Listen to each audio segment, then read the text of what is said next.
ಹಸ್ಬೆಂಡ್ಗೆ ತೊಂದರೆ ಇರ್ಬೋದು, ವೈಫಿಗೆ ತೊಂದರೆ ಇರ್ಬೋದು, ಎಲ್ಲ ಚೆಕ್ ಮಾಡಿ ಸೊ ಏನಾಗುತ್ತೆ ಆ ತೊಂದರೆ ಇರೋಂಥ ಪ್ರಾಬ್ಲಮ್ಗೆ ಟ್ರೀಟ್ ಮಾಡಿ ಮತ್ತು ಅವರು ಪ್ರೆಗ್ನೆಂಟ್ ಆಗುವಂಥ ಒಂದು ನಿಟ್ಟಿನಲ್ಲಿ ವರ್ಕ್ ಮಾಡ್ತಾರೆ.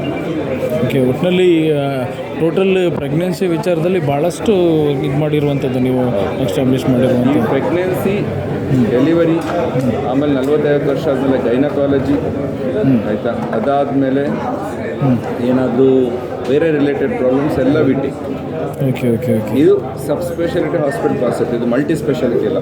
ಮಲ್ಟಿ ಸ್ಪೆಷಾಲಿಟಿ ಆರ್ಥೋ ಬೋನ್ ಮೂಳೆ ಪ್ರಾಬ್ಲಮ್ ಇರ್ಬೋದು, ಕ್ಯಾನ್ಸರ್ ಪ್ರಾಬ್ಲಮ್ ಇರ್ಬೋದು, ICU ಇರ್ಬೋದು, ಡೆಲಿವರಿ ಇರ್ಬೋದು, ಲಿವರ್ ಪ್ರಾಬ್ಲಮ್ ಆ ಥರ ಎಲ್ಲ ಇದು ವೆಲ್ನೆಸ್ ಸೆಂಟರ್. ಅಂದರೆ ಬಂದವ್ರು ಖುಷಿ ಆಗಬೇಕು, ಅವನು ಫ್ರೀ ಮೈಂಡಲ್ಲಿ ಬಂದು ಟ್ರೀಟ್ಮೆಂಟ್ ತೊಗೊಂಡು ಅವರು ಕಂಫರ್ಟೇಬಲಾಗಿ ಹೋಗ್ಬೇಕು. ಇಲ್ಲಿ ಯಾವುದೂ ಕಿಚಿ ಅಂತ ಇರೋದಿಲ್ಲ, ಸ್ಮೂತಾಗಿ ರನ್ ಆಗುತ್ತೆ. ಅವ್ರ ಮೈಂಡ್ ಪಾಸಿಟಿವ್ ಆಗಿದೆ. ಓಕೆ ಸರ್, ಒಟ್ಟಿನಲ್ಲಿ ಅಂದರೆ ಮಕ್ಕಳಾಗದೇ ಇರೋದ್ರು ಕೂಡ ಇಲ್ಲಿ ಇದೆ ಇದು ಮಾಡ್ತಾರೆ.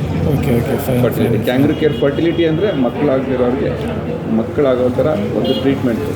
ಓಕೆ ಓಕೆ, ಅಲ್ಲಿ ನೀವು ಹೇಳ್ದಂಗೆ ಯಾವುದೇ ಹೆಡ್ಡೇಕ್ ಇಲ್ಲದೆ ಆರಾಮಾಗಿ ಇಲ್ಲಿ ಬಂದು ಟ್ರೀಟ್ಮೆಂಟ್ ಮಾಡ್ಬೋದು.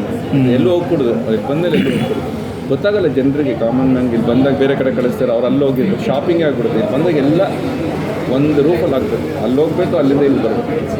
S, thank you sir, thank you very much. Thank you.